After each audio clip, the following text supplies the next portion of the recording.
అంటే ప్రతిసారి నాగార్జున యాదవ్ తాడేపల్లిలో ఉంటాడు కదా, బ్రహ్మనాయుడు గారికి సహాయం చేయడం కుదరదు కదా అని సత్తెనపల్లిలో మాకు గురువు గారు ఉన్నారు. ఎవరు? బాసులింగారెడ్డి గారు. అందుకని కొంచెం బ్రహ్మనాయుడు గారిని బాగా చూసుకోండియా, మంచి చెడు చూడండి, మా ఆయన జనాలు గినాలు ప్రజలు గిజలు అని భోజనం కూడా మానేస్తాడు. నాకు డౌట్, ఇప్పుడు మీరు అందరూ నిరాహార దీక్ష చేస్తున్నారు కదా, వాళ్ళందరూ తినలేదు కదా, మనం ఏడ తింటాం అంటాడు ఆయన.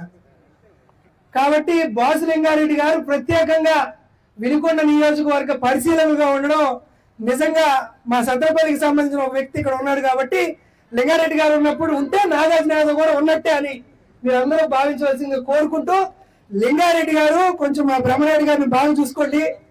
కాబట్టి మీరు బ్రహ్మాండంగా చేస్తున్నారు. గతంలో కూడా బ్రహ్మనాయుడు గారు హైదరాబాద్ లో ఒక అక్రమ కేసులో ఉంటే ఇక్కడ కార్యక్రమం జరగదేమో అనేటువంటి ఒక ఫీలింగ్ తెలుగుదేశం పార్టీ వాళ్ళందరూ చేశారు. ఇంకేముందా, బ్రహ్మనాయుడు గారు లేరు కదా, ఏం ప్రోగ్రామ్ అది,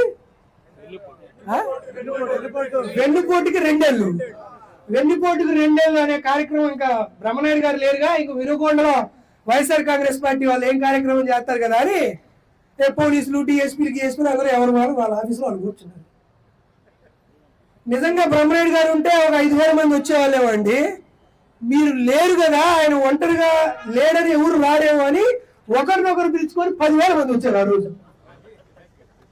అటువంటి మంచి కార్యక్రమం చేసి బ్రహ్మనాయుడు గారు అందరికీ అండగా ఉన్నటువంటి మీ అందరికీ మా సత్తెనపల్లి వాసి, ఎప్పటి నుంచో రాజకీయాల్లో ఉన్నటువంటి గొప్ప వ్యక్తి బాసులింగారెడ్డి గారికి కూడా మరొకసారి నమస్కారం తెలియజేసుకుంటూ సెలవు తీసుకుంటున్నాను.